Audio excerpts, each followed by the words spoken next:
सिमेंटच्या जंगलात मागे सुटलेलं आपलं बालपण आणि काळाच्या चक्रात हरवलेली आपली संस्कृती जर एकाच मातीच्या सुगंधात पुन्हा जिवंत झाली तर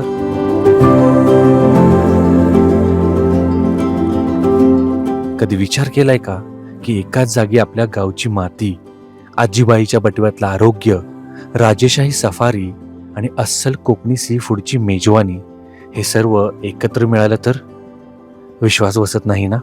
चला तर मग एका अशा सफरीवर जी भूतकाळ आणि भविष्याचा अद्भुत संगम घडवते. Welcome to Pitambari agro tourism.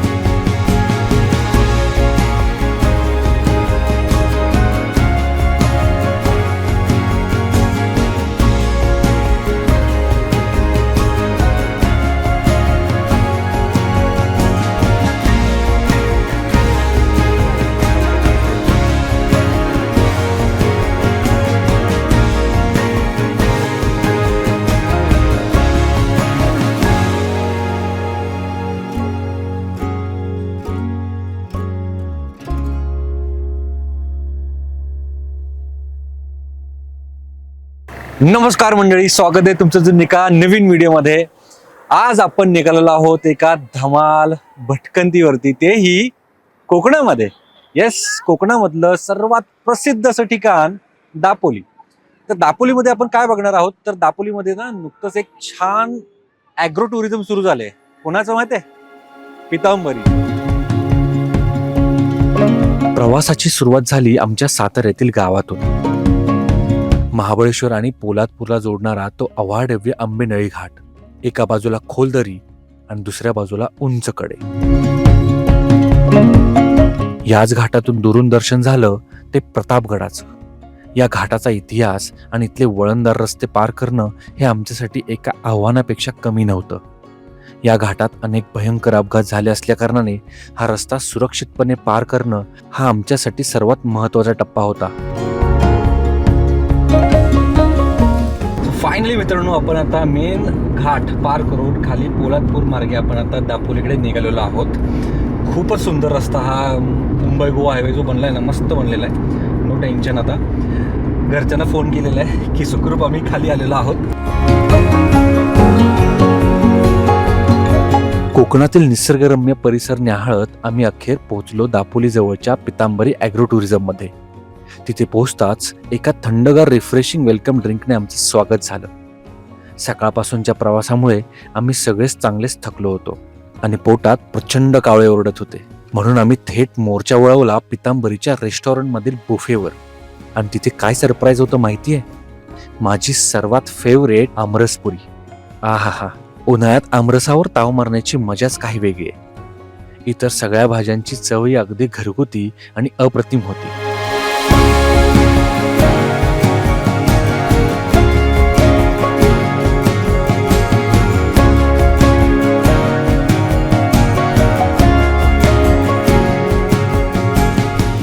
मित्रांनो, आमचं जेवण झालंय आणि जेवणात काय होतं? आमरस, पोळी, भात, वरण, पापड, बटाट्याची भाजी. अरे क्या बात आहे. चला आता आपण मोदक ट्राय करूया. ठीक आहे, ही अशी मस्त पैकी मोदकावरती तुपाची धार सोडायची. गणपती हेच खातात. गणपती बाप्पा हेच खातात. आता मस्त पैकी आपण मी गणपती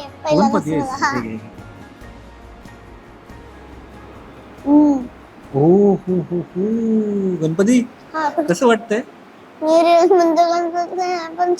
छान आहे ना. तन्वी सोबत गप्पा मारून झाल्यावर आम्ही आमच्या रूम मध्ये चेक इन केलं. बाहेर प्रचंड उन्हाळा होता, त्यामुळे अशी सुसज्ज रूम पाहून आम्ही सर्वांनी सुटकेचा निश्वास सोडला आणि मस्त तासभर एसीचा आनंद घेतला. कसलं बरं वाटतंय. एसी आधीच चालू केलं होतं काय? एक नंबर, थँक्यू. स्वतः पाणी गरम व्यवस्था लागते पण आपल्याला. गिझर आहे ना तरी पण? ठीक आहे, चालेल. ओके, सो इथे 2 बेड आहेत आणि इथे एक मास्टर बेड आहे. तन्वीश ऑलरेडी गेलेला आहे तिकडे. उड्या मारायला सुरुवात. तन्वीश उड्या नाही मारायच्या बाळा. मस्त मस्त, थँक्यू. सांगतो मी काय लागलं तर.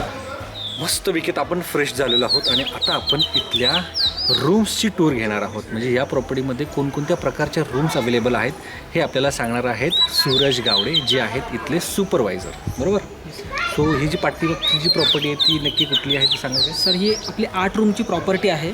त्याच्यामध्ये टोटली तुम्हाला 2 सूट रूम मिळतात आणि बाकीच्या ज्या आहेत त्या रेग्युलर्स रूम्स आहेत. त्याच्यामध्ये 101 जे आत्ता आपण पाहणार आहोत त्याच्यामध्ये तुम्हाला ज्या काही ॲम्युनिटीज आहेत त्या आपण आतमध्ये गेल्यावर बघणार आहोत. तशा आपल्या 2 रूम्स वेगळे आहेत. त्याच्यामध्ये 101 आणि 204 म्हणून आहे. सो आपण आत्ता बघूया रूम्स. त्याच्यामध्ये आपल्याला वेगवेगळ्या ॲम्युनिटीज आपल्याला पाहायला मिळतात.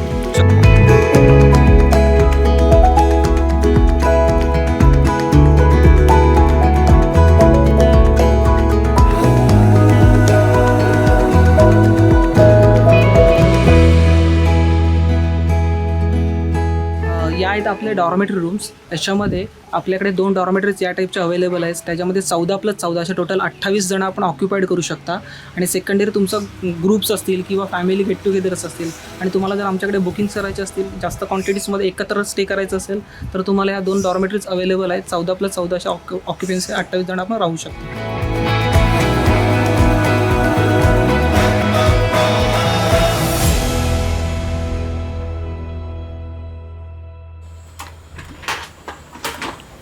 ओहो,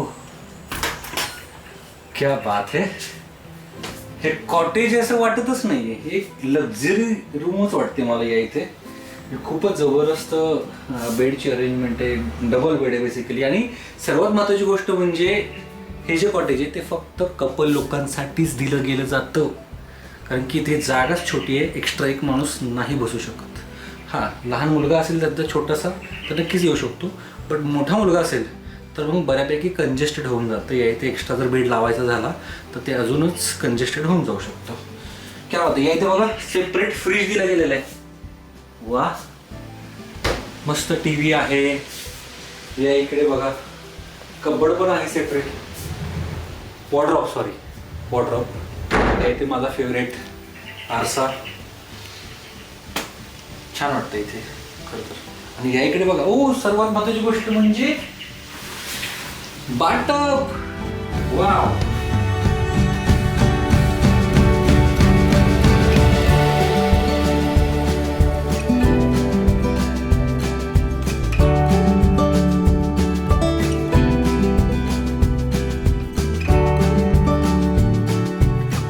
ओके, सो ही अजून एक आहे पितांबरीची प्रीमियम प्रॉपर्टी, ज्याला आपण प्रायव्हेट बंगलो सुद्धा म्हणू शकतो किंवा विलाही म्हणू शकतो. याच्यामध्ये जवळपास 10 लोक अकोमोडेट होऊ शकतात, ज्याची आपण आता टूर घेऊयात. चला.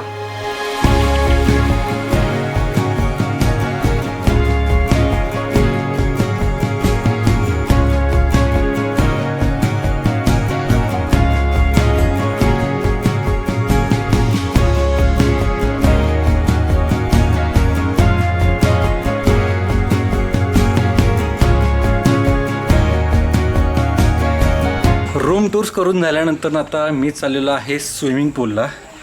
जाम थकलो राव, खूप काम केलं. आता मजा करायची वेळ आलेली आहे. खरं तर आपल्याकडे 1.5 तास आहे. त्याच्यानंतर आपल्याला जायचं आहे मस्तपैकी. इथला एक मेनू आहे तो खास शूट करणार आहे मी, दाखवेन तुम्हाला. ऑल सेट फॉर स्विमिंग पूल मस्ती. तन्विश आणि विद्युत LED पुढे गेलेला आहे. त्यांची धमाल सुरू झालेली दिसते. हा कोण आहे? ओ माय गॉड, चक्क तन्विश. एकटाच पोहतोय. मला तर धोका दिला. मात्र बोललं होतं की मी येणार नाही म्हणून. अरे माझ्याशी बोलणार नाहीये का? त्याला घेऊन आला नाही. अरे पण मीच उशीर झाला ना मला यायला. Very good. तन्विश, मी येऊ? नाही. पाणी नको उडू कॅमेरावरती. दुपारनंतर स्विमिंग पूलमध्ये मनसोक्त पोहल्यावर प्रचंड भूक लागली होती. आज रात्रीच्या डिनरचा एक खास बेत आखण्यासाठी मी थेट पोहोचलो रिसॉर्टच्या किचनमध्ये. तिथे माझी भेट झाली इथले हेड शेफ सतीश किचबिले यांच्याशी. आज ते आपल्यासाठी काय बनवणार होते माहिती आहे? गरमागरम पापलेट फ्राय, कुरकुरीत सुरमई, बांगडा फ्राय, तोंडात विरघळणारे बोंबील फ्राय, खमंग prawns masala, Champaran chicken, prawns curry, tandoor पापलेट आणि तंदूर चिकन. हे सगळं ऐकूनच तोंडाला एवढं पाणी सुटलं की ताबा सुटायला झाला होता. पण जशा या डिशेस तयार होऊन आमच्या टेबलावर आल्या तेव्हा मात्र आमचं चांगलंच कन्फ्युजन झालं. नक्की सुरुवात कुठून करायची? एवढे सारे मासे आमच्या समोर पहिल्यांदाच सजले होते.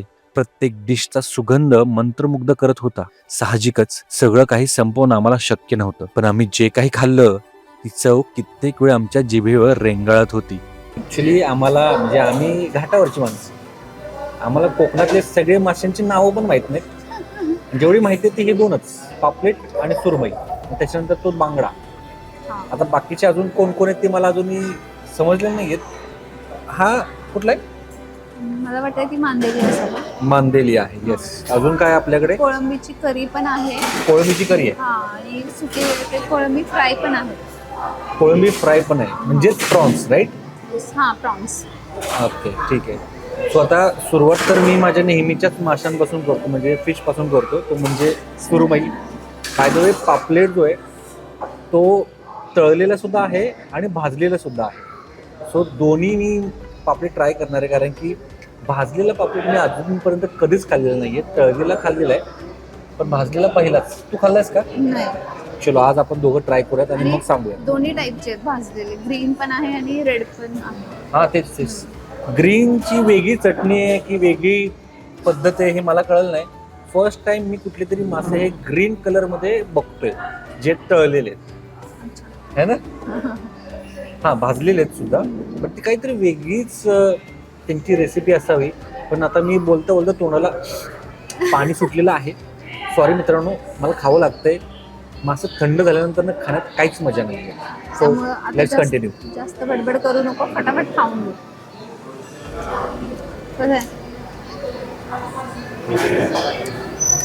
पितांबरी जिंदाबाद. बायको तू माहेर जातेस काय? बायको गेली माहेरी, जेवण देई पितांबरी. ही नवीन टॅगलाईन आपण करू शकतो सुरू, नाही का?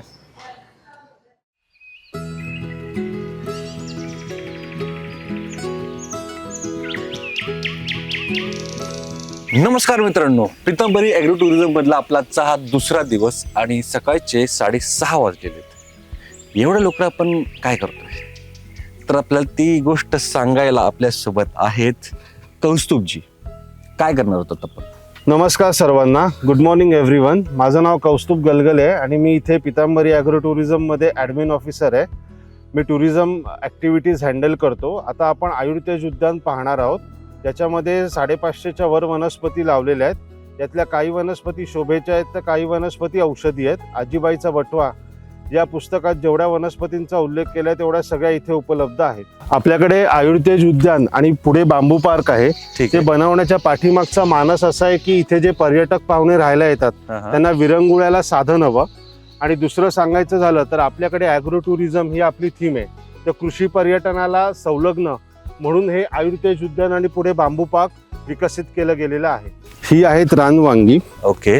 या वनस्पतीची उपयोगिता सांगायची झाली तर या वनस्पतीपासून जे औषध बनवतात ते अस्थमाला प्रिव्हेंट करतं. बर. आता पुढे या. ही आपल्याकडे अंजनी आहे. बर. अंजनीची उपयोगिता सांगायची झाली त्याची जी मुळं असतात त्या मुळांपासून बनवलेलं औषध हे लेडीज प्रॉब्लेमवर उपयुक्त असतं. बर. टोटल किती वनस्पती आहेत म्हणल्या याच्यात? 550. 550. 550च्या वर आहेत. सकाळ सकाळी काय भारी वाटतं इकडे. हो, म्हणजे पक्ष्यांचे आवाज किती येतात सकाळपासून. आता हा जो मधला भाग आहे ना एमटी, इथे शिवाजी महाराजांचं अष्टप्रधान मंडळ बनवण्याचा मानस आहे. अरे वा. अंडर पाईपलाईन आहे हा प्रोजेक्ट. म्हणजे जसं डेरवणची शिवसृष्टी आहे तसं. याच्याबद्दल सांगायचं, हे मधुमालती आहे. बर बर. हे शोकेस कॅटेगरीतले आहे आणि फोटोशूट करता चांगलं आहे. दिसतंय पण भारीच. आता आपण हा भाग पाहणार आहोत. हा सगळा तुळशीचा पॅच आहे. ओ, याच्यामध्ये वेगवेगळ्या प्रकारच्या तुळशी आहेत. हो, वेगवेगळ्या प्रकारच्या तुळशी लावलेल्या आहेत. आणि हे बघतोय हा वेल कॅटेगरीतला हा मुरवा आहे.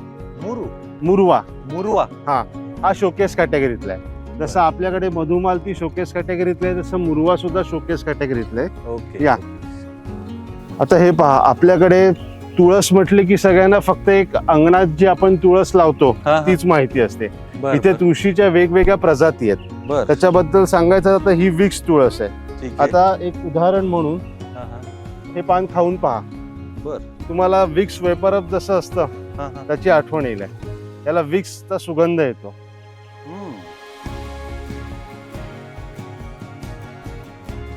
आता जीभ एकदम अशी ही झाली विक्स सारखी गोळी खाल्ल्यानंतर जशी होती हो, ना, हो. पण ही जास्त स्ट्रॉंग वाटते.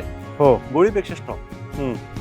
आपल्याकडे विक्स तुळसची उपयोगिता सांगायची झाली, आता याची जी पानं असतात ती नुसती खाल्ली आपण तर नाकातील जखम असेल, कानदुखी असेल, त्वचारोग असेल त्याच्यावर उपयुक्त असतं. म्हणजे या नुसती पानं खाल्ली किंवा पानांपासून जे औषध बनवलं त्याची ही उपयोगिता आहे. बरं. त्याच्यानंतर आपल्याकडे कृष्ण तुळस आहे. बरं. कृष्ण तुळस बद्दल सांगायचं, पूर्वी आपल्याकडे वाडा संस्कृती होती. तर वाडा संस्कृतीमध्ये अंगणात कृष्ण तुळस लावायचे. बरं. आता आपल्याकडे हाऊसिंग सोसायटी आहे, बंगलो प्रोजेक्ट आहे. आताच्या काळात सुद्धा अंगणात किंवा गार्डन मध्ये कृष्ण तुळस लावतात. आणि याची स्पेशालिटी काय असते, आता याची जी पानं असतात ती आपल्याकडे एखाद्याला हीट स्ट्रोक झालाय म्हणजे उष्माघात असेल किंवा आणखीन एखाद्याला पोटाची समस्या असेल त्याच्यावर ते उपयुक्त असतात. आणि सगळ्यात महत्वाचं म्हणजे ही अंगणात लावण्याच्या पाठीमागचं प्रयोजन काय, एखाद्या व्यक्ती जो ज्याला नैराश्य आलाय, तो या झाडाखाली बसला किंवा आजूबाजूला उभा राहिला, हवा प्रवाही असेल, त्याचं नैराश्य निघून जातं. त्यामुळे ही कृष्ण तुळस आपल्याकडे प्रामुख्याने अंगणात आपल्याला पाहायला मिळते. आता या ठिकाणी या, आपल्याकडे लवंग तुळस आहे. आता हो, हा काय प्रकार? याला लवंगचा सुगंध येतो. बर, खाऊन पहा.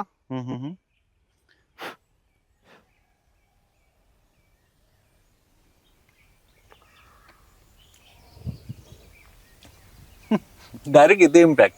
हो, वा. आपल्याकडे मलेरियावरचं गुणकारी औषध, त्याच्यानंतर अशक्तपणावरचं शक्तिवर्धक औषध बनवताना लवंग तुळसचा उपयोग केला जातो. बर. आणि ही पाठीमागे मध्ये जी लावलेली आहे ही कापूर तुळस आहे. कापूर? येस. बर. याची उपयोगिता सांगायची झाली, आता याच्या पानांना कापराचा सुगंध येतो. बर. आणि ही सर्दी, कफ, खोकल्यावर गुणकारी असतात. बापरे, आम्हाला असं वाटत होतं की फक्त एक तुळस आहे, एका तुळशीचा फक्त एकच फायदा आहे. एवढ्या प्रकारच्या तुळशी असतील हे मी कधी विचारही केला नव्हता. क्या बात आहे. आता आपण बेलपत्र किंवा याला बिल्वपत्र असंही म्हणतात. बर. याच्याबद्दल सांगायचं तर आपल्याकडे पंचमहाभूतांमध्ये आकाश तत्वाचं प्रतीक आहे. बर. याला जी फळं येतात त्या फळांपासून मुरांबा बनवला जातो, जो आपण जेवणामध्ये खातो पोळी सोबत. त्याच्यानंतर आपल्याकडे याची जी फळं असतात ती पाचक म्हणून चांगली असतात. पचन संस्थेला आराम मिळतो त्याच्यामुळे. त्याच्यानंतर मग आपल्याकडे जुलाबावर सुद्धा याची फळं उपयुक्त असतात. शरीरात रक्ताचं प्रमाण वाढवणं. त्या व्यतिरिक्त आपल्या सर्वांना माहिती आहे ती एक गोष्ट म्हणजे महाशिवरात्रीला आपण बिल्वपत्र जी आहेत ती शंकराच्या पिंडीवर वाहतो. आणि आपल्याकडे पितांबरीची जी शिव उपासना उद्बत्ती आहे त्या शिव उपासना उद्बत्तीमध्ये कैलाशपती फूल आणि हे बेलपत्र वापरलेलं आहे. ओ, मी पहिल्यांदा बेलाचं झाड बघतो असं वाटतंय. पहिल्यांदा म्हणजे बऱ्याचदा बेल वाहिले पिंडीवर, पण पहिल्यांदाच आज मी झाड बघतोय. ओके. त्याला फळ पण येतात हे मला नव्हतं माहिती. Okay, very nice. ते काय घरटं केलंय काय चिमणीने? कुठे? ठीक आहे, त्याच्यावरती घरटं केलेलं दिसतंय. हो हो, क्या बात आहे. एकंदरीत या उद्यानाचा फायदा आयुर्वेदिक उपचारांमध्ये तर केलाच जातोय, सोबतच जैवविविधता राखण्यामध्ये सुद्धा याचा खरंच खूप महत्वाचा वाटा आहे असं मला वाटतं. कारण की मग अशी मी खारुताईंची झुंड पाहिली, लिटरली त्यांचा दंगा सकाळ सकाळचा, पक्ष्यांचा किलबिलाट. काय पाहिजे अजून? आपल्याकडे हे औदुंबराचं झाड आहे. आता औदुंबर म्हटल्यावर सगळ्यांना सद्गुरू दत्तात्रयाचं स्थान हे पक्क माहिती आहे. औदुंबराच्या झाडाबद्दल विस्तृतपणे सांगायचं झालं तर आपल्याकडे दोन महत्त्वाच्या गोष्टी, एक मी तुम्हाला पुराणकथा सांगणार आहे आणि दुसरी फॅक्ट सांगणार आहे. आपल्याकडे पुराणकथा अशी आहे की जेव्हा भगवान नरसिंहाने हिरण्यकश्यपूचं पोट फाडलं, त्याच्या बोटांना विष लागलं होतं आणि तो दाह काही केला थांबत नव्हता. मग तेव्हा देवी लक्ष्मीने त्यांना औदुंबराची फळं आणून दिली, त्यात त्यांनी आपली बोटं खुपसली, त्याच्यानंतर त्यांना थंडावा मिळाला. आता ही झाली पुराणकथा. आता आपल्याकडे फॅक्ट काय आहे तर औदुंबराचं हे झाड जे आहे हे पंचमहाभूतांमध्ये पाणी या तत्वाचं प्रतीक मानलं जातं. पाणी या तत्वाचं प्रतीक मानलं जातं म्हणजे नेमकं काय तर हे झाड ज्या ठिकाणी असतं जमिनीखाली पाण्याचा साठा दर्शवण्याचं काम करतं. त्या व्यतिरिक्त सांगायचं झालं तर आपल्याकडे या झाडाखाली उभं राहिल्यावर तुम्हाला एक थंडावा जाणवेल. आपल्याकडे या झाडाची पानं आपण पाहतो. या पानांबद्दल विशेष सांगायचं तर खास करून हिवाळ्यामध्ये रात्री मध्यरात्री रस्ता थंड असतो आणि समजा एखाद्याला विंचवाने डंख मारला आणि इथे कसं आहे, कोकणामध्ये माणूस एका टोकावर आहे, शाळा कॉलेज हॉस्पिटल दुसऱ्या टोकावर आहे, तर मध्ये काही वाईट घटना घडू नये म्हणून मग ही औदुंबराची पानं कुटून त्याचा लेप करून त्या ठिकाणी जिथे विंचवाने डंख मारलेला आहे त्या ठिकाणी लेप म्हणून लावला सातत्याने तर काय होतं, जखम बरी होते, विषही उतरतं. त्या व्यतिरिक्त या झाडाची जी फळं असतात ती आपल्याकडे गोवर, उचकी, अतिसार, उन्हाळी, मधुमेह या रोगांवर उपयुक्त असतात. या झाडाच्या ज्या वाळलेल्या फांद्या असतात त्या वाळलेल्या फांद्या होम हवन अनुष्ठानामध्ये समिधा म्हणून अर्पण केल्या जातात. आपल्याकडे जी दत्ततीर्थ क्षेत्र आहेत, म्हणजे जसं आपल्याकडे गिरनार आहे, नरसोबाची वाडी आहे, कुरवपूर आहे, गाणगापूर आहे, त्या ठिकाणी हे झाड असतंच असतं. आणि आपल्याकडे गुरुचरित्रात सुद्धा औदुंबराचा उल्लेख केलेला आहे. स्वामी समर्थ असतील, नृसिंह सरस्वती असतील, आपल्याकडे श्रीपाद शिवल्लभ, जे दत्त संप्रदायातली ही सर्व सत्पुरुष मंडळी यांनी या झाडाखाली बसून तपश्चर्या केलेली होती. आपण पाहतोय ही विहीर 50 फूट खोल आहे. या विहिरीची खासियत म्हणजे या अख्ख्या प्रकल्पाला पाणी पुरवठा केला जातो आणि या विहिरीचं तुम्ही बघाल की हे जे आपल्याकडे गावात 2 विहिरी आहेत आपल्या, त्या विहिरीतून या विहिरीमध्ये ॲडिशनल पाण्याचं कनेक्शन घेतलेलं आहे. ते घेण्याच्या पाठीमागचा हेतू काय आहे तर उन्हाळ्यामध्ये खास करून एप्रिल आणि मे महिन्यामध्ये जे आपल्याकडे पर्यटक पाहुणे येतात कोणाची गैरसोय होता कामा नये यासाठी. आणि आपल्याकडे गणपती स्पेशल टूर मागच्या वर्षीपासून चालू केली.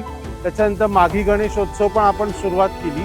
तर माघी गणेशोत्सव आणि गणपती स्पेशल टूर, गणपतीचं विसर्जन आपण या विहिरीच्या नैसर्गिक पाण्यामध्येच केलं. दुसऱ्या दिवशीच्या या प्रसन्न सकाळी आम्ही थेट गोशाळा गाठली. तिथे वेगवेगळ्या प्रकारच्या गायी, त्यांची गोजीरवाणी पिल्लं, म्हशी आणि बैलांच्या जोड्या पाहून अगदी गावाकडची आठवण झाली. सकाळच्या त्या शांत आणि पवित्र वातावरणात तिथे दुधाची ताजी धार काढली जात होती आणि गोठा स्वच्छ केला जात होता. हा अनुभव मनाला एक वेगळीच शांतता देऊन गेला.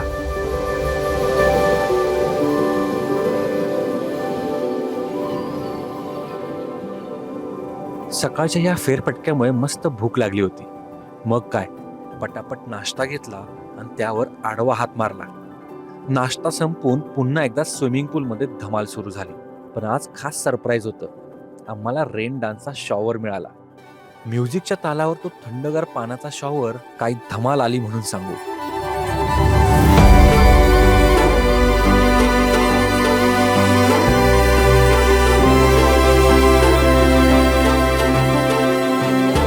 तब्बल 1.5 तास या स्विमिंग पूलमध्ये आम्ही धमाल करत होतो.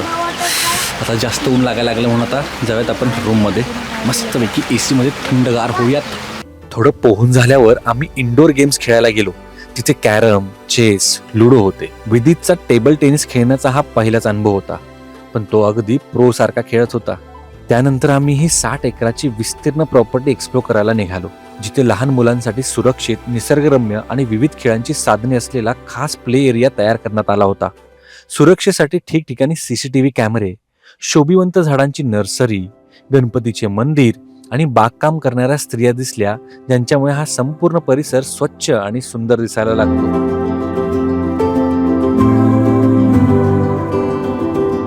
इतक्यात वेळ झाली एका भन्नाट राईडची. सिंड्रेला कार ही एक मॉडिफाईड इलेक्ट्रिक कार आहे, ज्याच्यातून पर्यटकांना पूर्ण रिसॉर्ट फिरवलं जातं.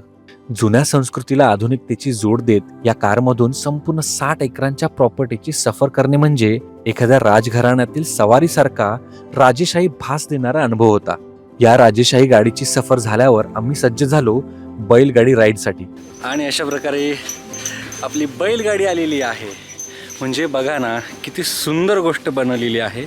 आता बैलगाड्या ह्या जास्त आपल्याला बघायला मिळत नाहीत. गावाकडे सुद्धा आता खूप कमी बैल उरलेले आहेत. त्याच्यामुळे या गोष्टीचं सुद्धा पर्यटन होऊ शकतं. ह्या अशा कृषी म्हणजेच याला आपण ॲग्रो टुरिझम म्हणू शकतो. खरंच खूप धमाल कॉन्सेप्ट आहे. शहरातल्या लोकांसाठी ही गोष्ट एक युनिक गोष्ट आहे. बऱ्याच वर्षांनी मी हा अनुभव घेणार होतो, पण तन्वीसाठी मात्र हा आयुष्यातील पहिलाच अनुभव होता. आमच्या लहानपणी गावाला ही बैलगाडी खूप दिसायची, पण आता त्यांची जागा ट्रॅक्टरने घेतलीये. आज बैलगाडी दुर्मिळ होत चालली असताना पितांबरीमध्ये हा पारंपरिक अनुभव दिला जातोय, हे पाहून मनाला खूप समाधान वाटतं.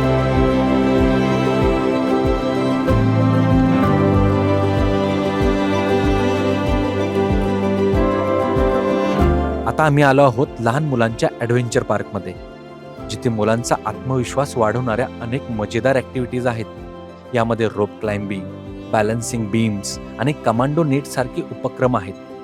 यामुळे मुलांच्या मध्ये धाडस आणि शारीरिक समन्वय वाढवण्यास मदत होते.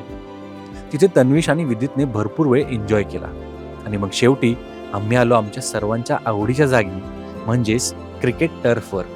मग काय, प्रतिमा आणि तन्विश येईपर्यंत मी आणि विदितने मनसोक्त क्रिकेटचा आनंद लुटला. कारण आम्हाला माहिती होतं, एकदा का तन्विशने बॅट हातात घेतली की ती सहजासहजी कोणाला मिळत नाही.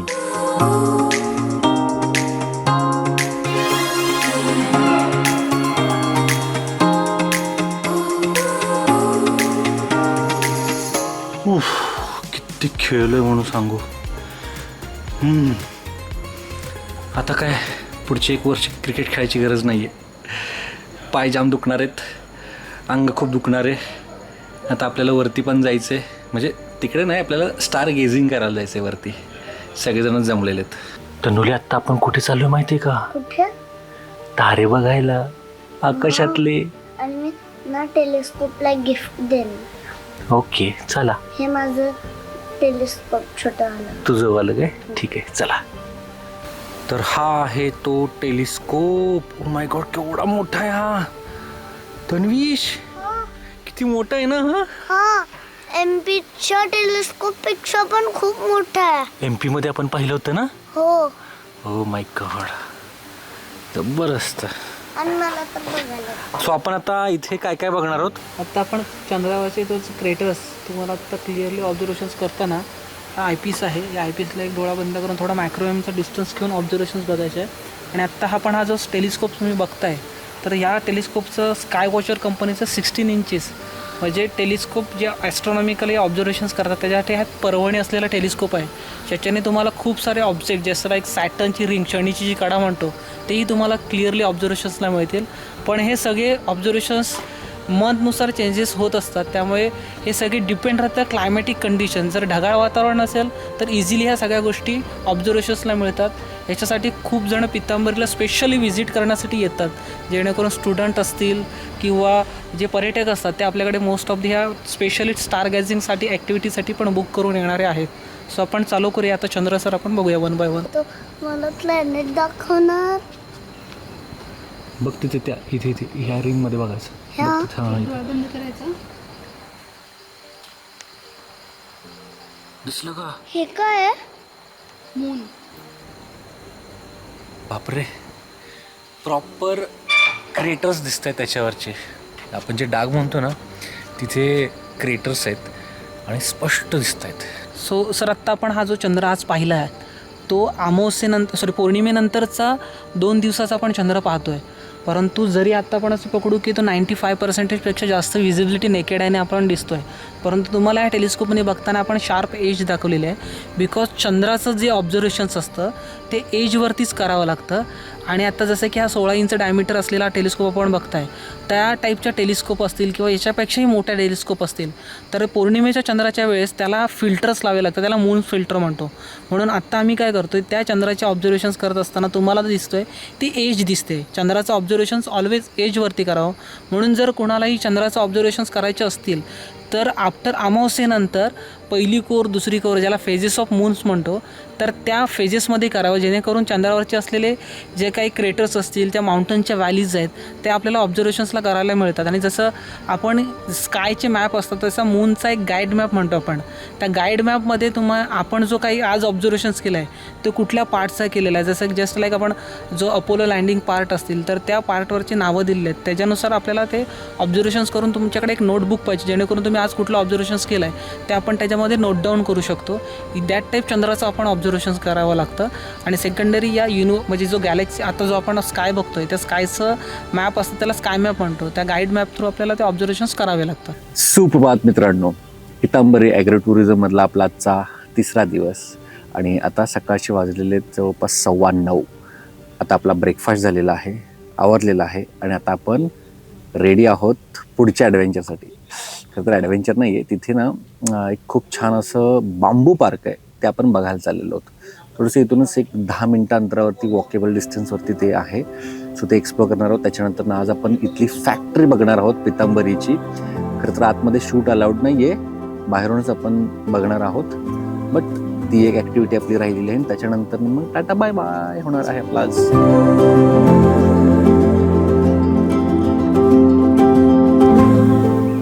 हॅलो एव्हरीवन, आपण आता बांबू पार्कमध्ये आलेलो आहोत. इथे 32 प्रकारच्या प्रजाती आहेत बांबूंच्या. त्यातल्या काही प्रजाती आपण पाहणार आहोत. या आपल्याकडे हा ब्लॅक बांबू लावलेला आहे. हा आसाममध्ये अवेलेबल असतो आणि जगात मलेशियामध्ये आढळतो. याची उपयोगिता सांगायची झाली तर आपल्याकडे याच्यापासून वाद्य बनवली जातात, हँडीक्राफ्ट आणि फर्निचर बनवलं जातं. आता याच्या शेजारी जो बांबू आहे याचं नाव आहे बुद्धाबेली. बुद्धाबेलीबद्दल सांगायचं झालं तर हा आपल्याकडे थ्रू आउट इंडिया अवेलेबल असतो.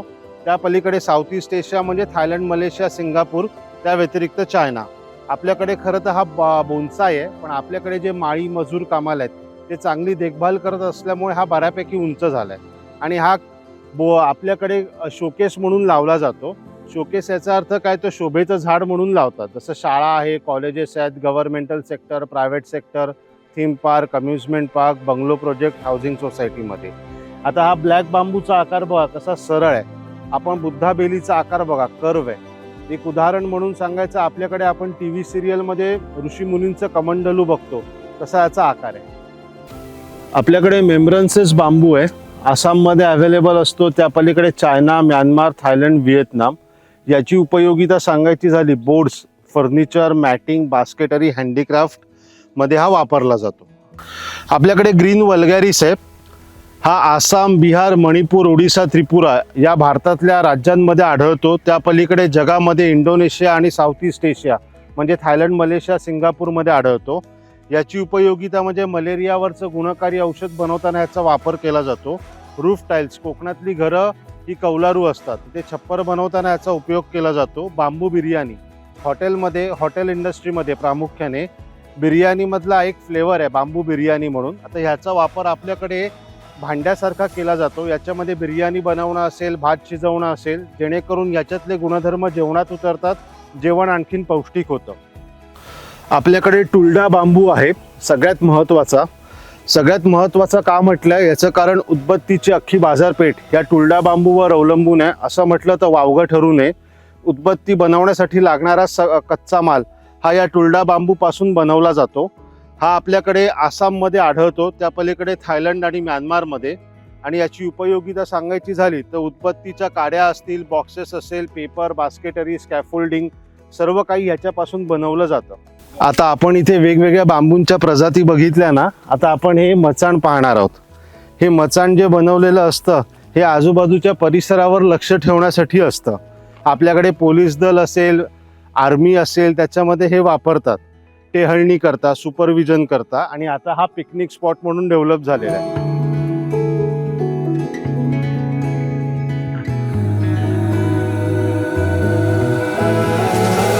बांबू पार्क बघून झाल्यावर आम्ही आलो पितांबरीच्या देवभक्ती अगरबत्ती कारखान्यात, जिथे टुलडा बांबूंचा वापर करून अगरबत्तीसाठी लागणाऱ्या दर्जेदार काड्या तयार केल्या जातात.